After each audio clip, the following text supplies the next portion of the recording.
Section 1, Introduction and the Core Problem of Humanity. Life today is full of complexity and mental clutter. Every day, we are confronted with an overwhelming amount of information, sounds, images, and decisions. The human mind has a habit of constantly moving, always dwelling in the past or projecting into the future. This continuous movement causes a person to feel anxiety, dissatisfaction, or inner pressure, even when no real problem exists. Eckhart Tolle, at the beginning of The Power of Now, emphasizes that human suffering usually does not result from external circumstances, but from the way the mind experiences time.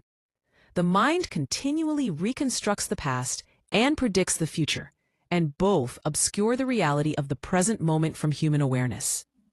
Tolle points out that most people do not realize that they can step back from their thoughts and feelings. We mistakenly identify ourselves with the mind. In other words, every thought and emotion we experience is considered our true self. This cognitive error traps people in suffering and unrest. He explains that when a person realizes, "I am the one who observes my thoughts," a space emerges between the self and the mind. This space forms the foundation of meditation and awareness. In this introduction, Tolle highlights the importance of the present moment. He explains that the only real moment a person can truly experience is now. The past is memory, and the future is imagination. Neither exists in reality. By understanding this simple yet profound truth, the path to inner peace and transformation begins. The Power of Now shows us that peace and inner freedom are achieved when we strengthen our presence in the now and reduce the suffering created by a mind preoccupied with time. Tolle also emphasizes that the purpose of the book is not to provide a simple technique. It is an invitation to shift perspective and experience life from a new angle. He explains that many human problems result from the mind seeking happiness, security, or identity in the wrong place. When a person begins to consciously experience the present moment, the mind becomes quiet, and psychological suffering gradually diminishes. In this section, the reader is introduced to the key concepts of the book: the human mind, psychological time, suffering, and the present moment. Tolle shows how the mind plays with past and future, and how this play prevents true peace. He provides simple, everyday examples to illustrate how the mind distracts us from fully experiencing life, and how awareness of the present moment can change our experience completely. Section 2. You are not your mind. Discovering awareness. One of the most fundamental teachings of The Power of Now is that you are not your mind. Most people unconsciously identify themselves with their thoughts. Every thought that appears in the mind is experienced as me or mine. Eckhart Tolle explains that this identification is the primary source of suffering and unrest.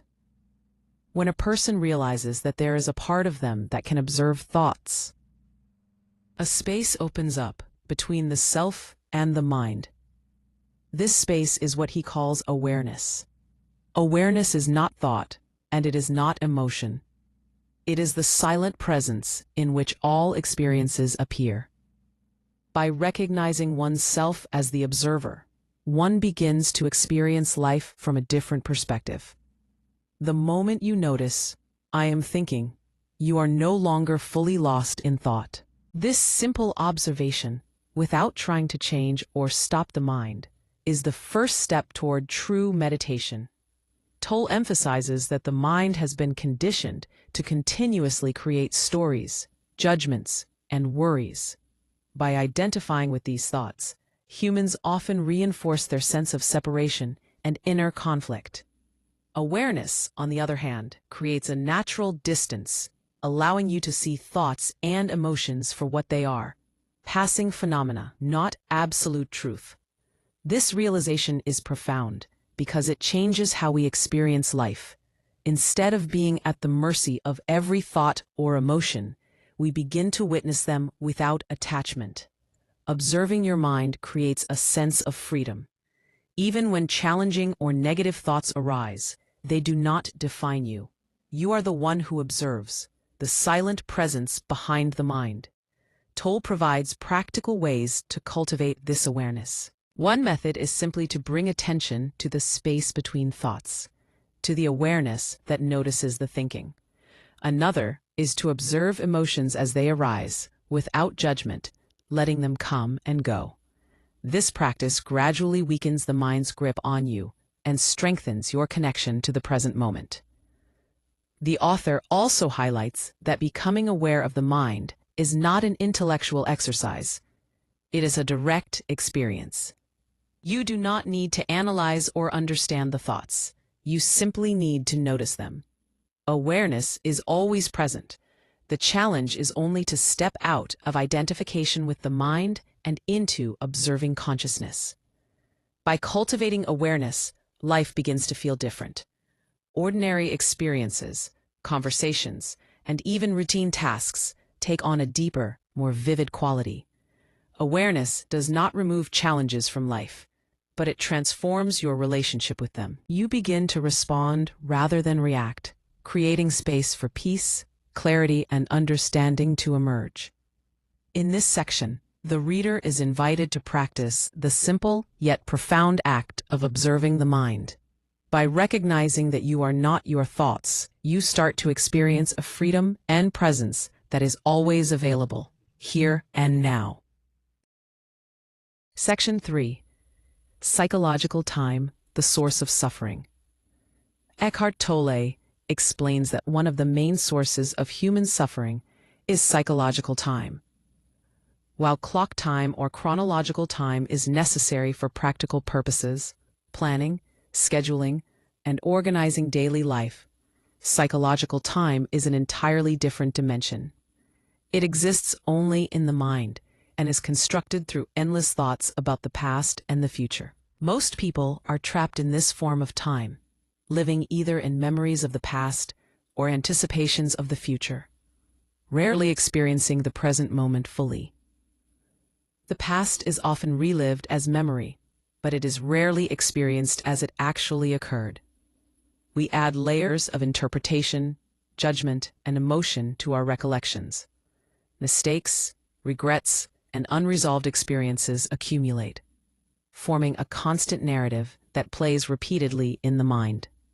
This mental replay creates a sense of identity linked to past experiences, reinforcing the ego. The ego thrives on time because it draws its sense of self from what has been and what might be. Similarly, the future is imagined through anticipation, worry, or desire. Humans plan, hope, and fear, but the mind tends to exaggerate scenarios or attach emotions to outcomes that have not yet occurred. Anxiety, stress, and expectation are the direct results of living in this imagined future. The mind treats future projections as if they were already real, and we respond emotionally, often creating suffering before any actual event takes place. Tolle emphasizes that the more a person identifies with psychological time, the more suffering accumulates. The mind constantly labels, interprets, and evaluates, creating a never-ending chain of thought. Even positive memories or future hopes can become sources of pain, because attachment to them creates resistance to the present moment.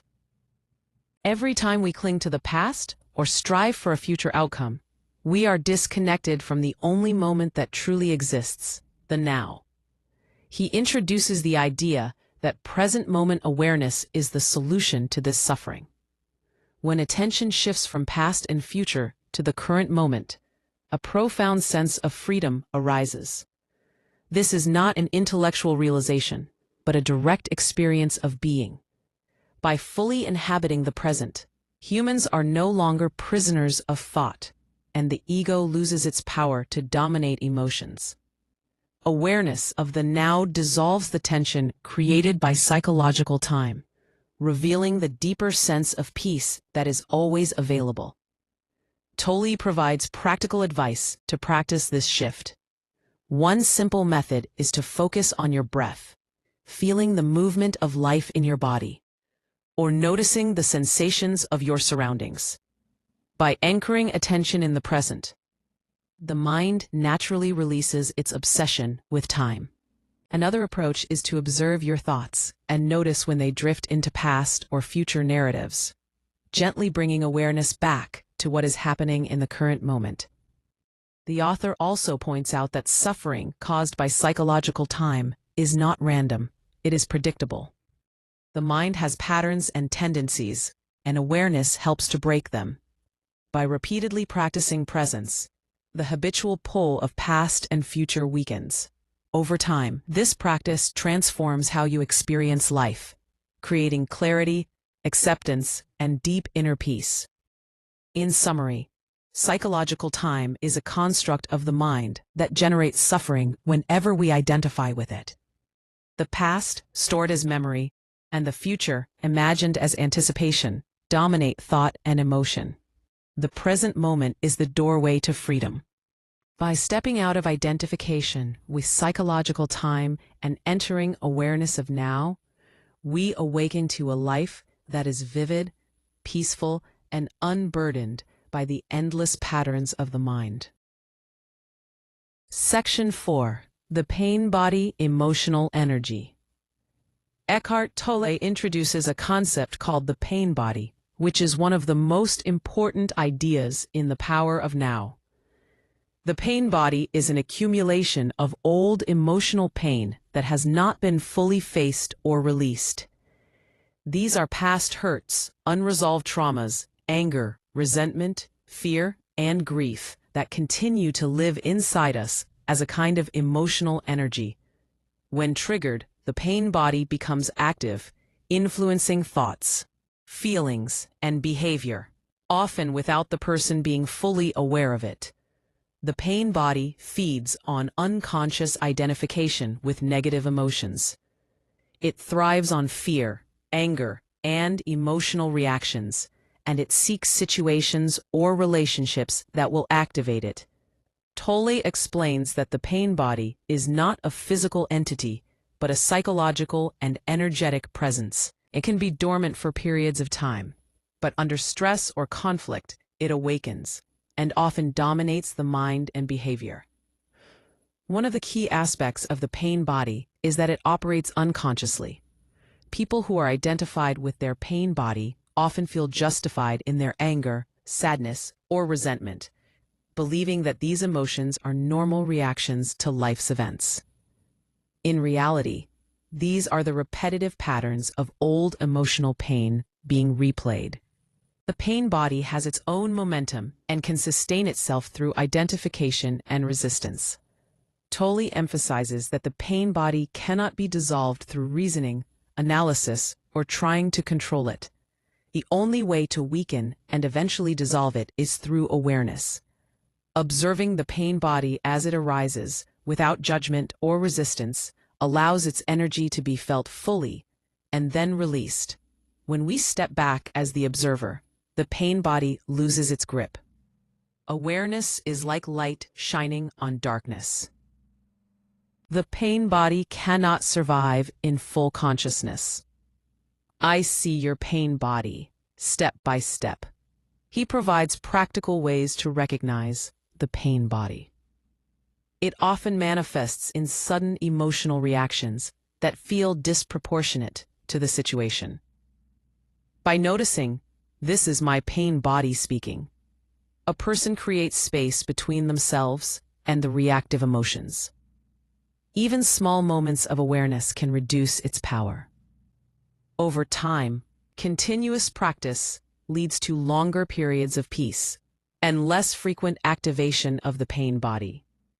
Tolle also explains the collective pain body, which exists within groups, communities, and even humanity at large. When people collectively feed on fear, anger, or resentment, the collective pain body gains momentum, influencing societal behavior. By individually cultivating awareness, one contributes to weakening the collective energy of suffering. Ultimately, understanding and observing the pain body is crucial for personal freedom and emotional mastery. It reveals that much of what we think is life happening to us is actually the past being replayed in the present. The moment we recognize and observe this, we step out of unconscious patterns and begin to experience life more fully in the present moment. Thank you for watching. If you enjoyed this video and want more insights like these, make sure to subscribe and hit the notification bell. Join our community and stay connected for more tips on presence, awareness, and personal growth. See you in the next video.